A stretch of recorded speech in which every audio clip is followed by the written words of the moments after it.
And prediabetes and diabetes affects approximately 130 some million plus people.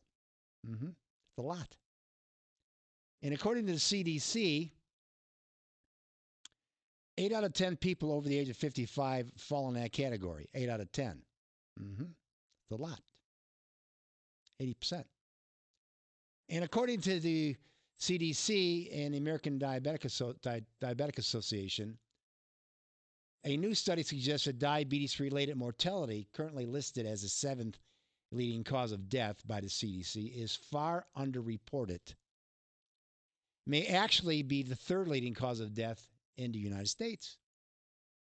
It says, according to the CDC, the number of people with diabetes has more than tripled in the last couple of decades.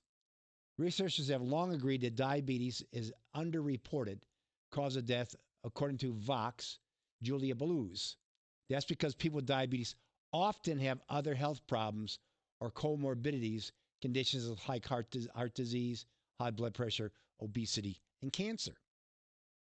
So what the doctor would put down, even though they have diabetes, if they die and they have the other one, they'll put that down as the cause, when diabetes may be the missing link to the cause. And according to the American Diabetes Association, I should say, this is just out. New American Diabetes Association report finds annual cost of diabetes to be $412.9 billion. That's a year. Annual. That's just for diabetes. It says, although diabetes prevalence remains stable. Again, this is put out by the American Diabetes Association, this part here. The direct medical costs attributed to diabetes increased by 7% between 2017 and 2022. Today, the American Diabetes Association, ADA, published the economic costs of diabetes in the U.S. in 2022 economic report, a comprehensive analysis assessing the financial burden of living with diabetes in the U.S. The economic report, which is published every 5 years, found that the total annual cost of diabetes in 2022 is $412.9 billion, including $306.6 billion in direct medical cost and $106.3 billion in indirect cost. People with diagnosed diabetes now account for 1 in every 4 healthcare dollars spent in the U.S. That's not fair. No matter which way you look at it, that's not fair. Because when they refer to diabetes, what they're primarily talking about is not type 1, but type 2. A truly, truly lifestyle disease caused by what we eat or what we don't eat and our lack of activity. It says here, after adjusting for inflation, the direct medical cost for diabetes increased by 7% between 2017 and 2022. National health care costs attributable to diabetes have increased by $80 billion in the past 10 years, from $227 billion in 2012 to $307 billion in 2022. On average, people with diagnosed diabetes have medical expenditures 2.6 times higher than would be expected without diabetes. Spending on insulin tripled in the past 10 years, increasing from $8 billion in 2012 to $22.3 billion in 2022. Now, who benefits from that? Take a guess. Take a guess who benefits from people being diabetic, from people being overweight and out of shape. Take a guess. Yeah. Big pharma. Drug companies who make these drugs that treat what? Diabetes, obesity, heart disease, cancer. They make the drugs. And when I talk about type 2 diabetes, not type 1, these are not people who are not producing insulin. They are overproducing it. They have what's referred to as hyperinsulinemia. high levels of insulin circulating and when you're fasting, when you're not eating. And that causes all kinds of problems. Increased inflammation is one of them. Swelling of the cells. That includes the cells in the arteries of the heart, in arteries of the body, peripheral arteries. It causes all kinds of problems. It causes cancer to grow. Yes. And 8 out of 10 people in this country over the age of 55 are walking around in this condition.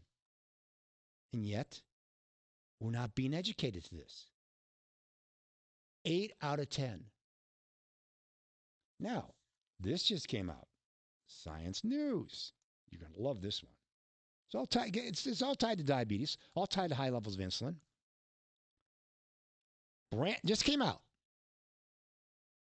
High insulin levels directly linked to pancreatic cancer.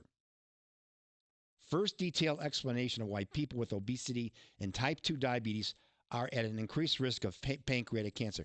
And I can say this safely. You do not want to get pancreatic cancer.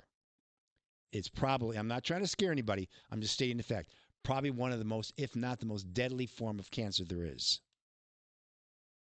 It says here, a new study from researchers at the University of British Columbia's Faculty of Medicine reveals a direct link between high insulin levels, common among people with obesity and type 2 diabetes, and pancreatic cancer. The study published in Cell Metabolism provides the first detailed explanation of why people with obesity and type 2 diabetes are at an increased risk of pancreatic cancer. The research demonstrates the excessive insulin levels overstimulate pancreatic ancillary cells, which produce digestive juices. This overstimulation leads to inflammation that converts these cells into precancerous cells. Alongside the rapid increase in both obesity and type 2 diabetes, we're seeing an alarming rise in pancreatic cancer rates, says co-senior author David James Johnson, a professor in the Department of Cellular and Physiological Science and interim director of Life Sciences Institute at UBC. These findings help us understand how this is happening and highlights the importance of keeping insulin levels within a normal range, which can be accomplished with diet and exercise. Normal range. That's why if you're a type 2 diabetic taking insulin, you are in a lot of trouble because you're going to feed the cancer. It says it focused on the pancreatic ductal adenocarcinoma, or what's called PDAC, the most prevalent pancreatic cancer and one that is highly aggressive with a 5-year survival rate of less than 10%. The incidence of pancreatic cancer is on the rise, and by 2030, PDAC is expected to become the second leading cause of cancer-related deaths. Second leading. While obesity and type 2 diabetes have previously been established as risk factors for pancreatic cancer, the exact mechanism by which this occurred remained unclear. This new study sheds light on the role of insulin and its receptors in this process. We found that hyperinsulinemia directly contributes to pancreatic cancer initiation through insulin receptors in the what's called ancillary cells. This is scary stuff. High insulin. Notice how they put together obesity and type 2 diabetes. They are connected. If you have excessive belly fat, it gives you an indication you are insulin resistant. That's carb fat. If you have butt fat, that's more hormonal fat. That's a safer form of fat. But it shows right there a direct link. That means connected to pancreatic cancer cells and other cancers. That's why following an Eat Like Lance diet will decrease your risk of getting sick. I am telling you. And there's more evidence coming out every day. Eat like me. I preach this every week on my show. It's not because I'm sitting here bragging. I'm trying to help you. This will benefit you. I spend my Saturdays putting together this show to help educate my audience,